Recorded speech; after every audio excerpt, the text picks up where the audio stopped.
Hello and welcome to another HanDrinksSolo wine info video, this time on the Natte Valleij Coastal Cinsault 2020. Now, we've spoken about the history of Cinsault in South Africa before. First, as an economic solution to the absolute heartbreak and devastation wreaked by phylloxera, because it was a vine that could grow quickly and fruit vigorously and get us back in the game of selling grapes and wine. Secondly, a little bit later on, it was a blending solution. It was a diplomat grape that was used as something gentle and easy drinking in order to soften and present our sometimes hairy New World Cabernet Sauvignons as a little more approachable. Then it kind of disappeared for about 40 years and finally returned again as an economic solution when I think some rather cynical producers decided they wanted to sell the rich history of Cinsault rather than actually make great Cinsault wines. And so the result was some light, often insipid, quaffable wines that were not really taken too seriously. In fact, there are some wine critics alive still today who would argue that it is impossible to make a serious Cinsault. After all, as we've seen from all the roles that it's played over the last 80 years or so, the argument goes that Cinsault is a generalist grape that perhaps provides solutions by filling a few gaps in an unbalanced blend or plumping up the bottom line in a beleaguer producer's rickety balance sheet. Say it ain't so crusty.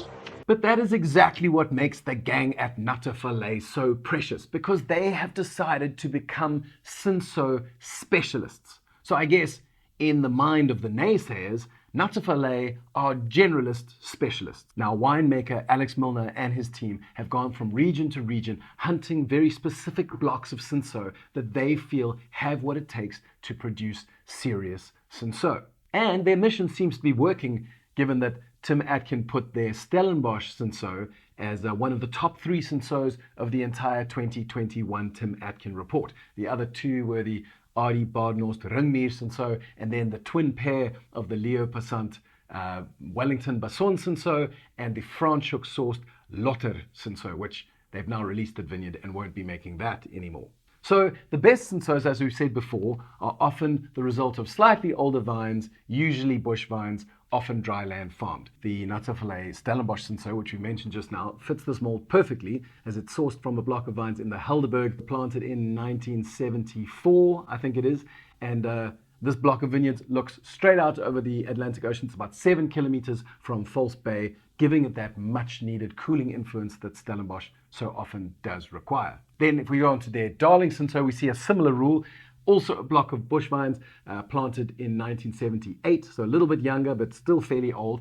And it should be noted as an aside that Darling is pretty exciting for Cinsault, given that you have producers like Duncan Savage producing his cult classic Follow the Line Cinsault, and he shares his little patch with winemaker Donovan Rahl and also Francois Haasbroek from Blackwater Wines. So there's a lot of great Cinsault coming out of Darling, Natte Valleij being one of them. The bottle that we're drinking today is the Natte Valleij Coastal Cinsault.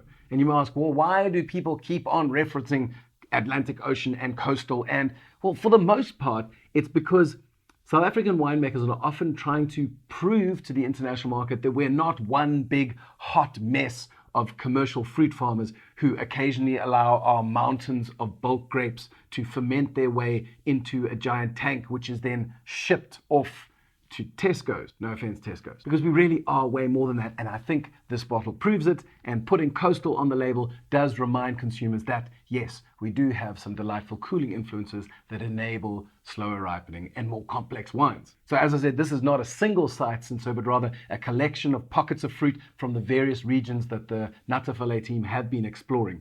And this is brought together to produce a Cinsault that is a little grippier and more concentrated than perhaps any of the other Cinsauts in the Natte Valleij range. Now, this concentration and grippiness is probably a sign that Alex Milner worked the grapes a little bit more in the cellar, which grumpy wine snobs often refer to as an overworked wine, which essentially means that the winemaker squeezed the proverbial tea bag a few too many times. Interestingly, that is not a euphemism for hanky-panky, but rather a way of communicating how much or how vigorously the winemaker prodded and punched down and pressed the grapes in the cellar. And in that regard, I think Alex Milner's tea bag is absolutely lovely, because it's a wine that manages to express the delicate elements of florals and fynbos and berry fruit on the nose, as well as delivering some concentration and grippy tannins on the finish of the wine itself. Now, in the bigger scheme of things, Cinsault will always be a lighter red.